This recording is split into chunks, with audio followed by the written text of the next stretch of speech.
पुण्यातून एक महत्त्वाची बातमी. पुणेकरांचा प्रवास महागलाय कारण पीएमपीच्या तिकिटात दुपटीनं वाढ करण्यात आली. तिकीट दुपटीनं वाढ केली आहे, त्यामुळे तरीही 2 किलोमीटरऐवजी 5 किलोमीटरचा टप्पा असेल, त्यामुळे लांबचा प्रवास करणाऱ्या प्रवाशांना काहीसा दिलासा मिळेल. पीएमपीनं गेल्या 11 वर्षात तिकीट दरवाढ केली नव्हती.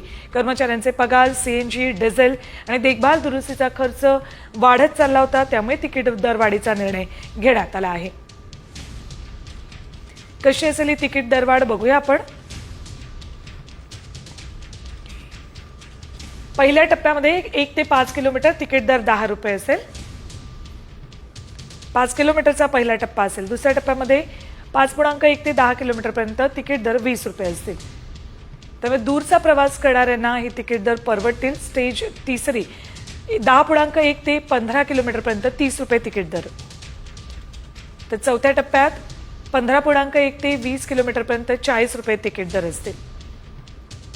तर पाचव्या टप्प्यात 20.1 ते 25 किलोमीटरपर्यंत 50 रुपये तिकीट दर असतील.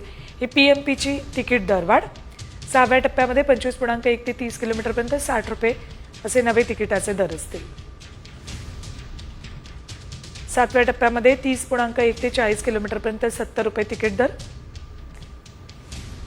11 वर्षांनंतर ही तिकीट दरवाढ करण्यात आली. 8व्या टप्प्यामध्ये 40.1 ते 50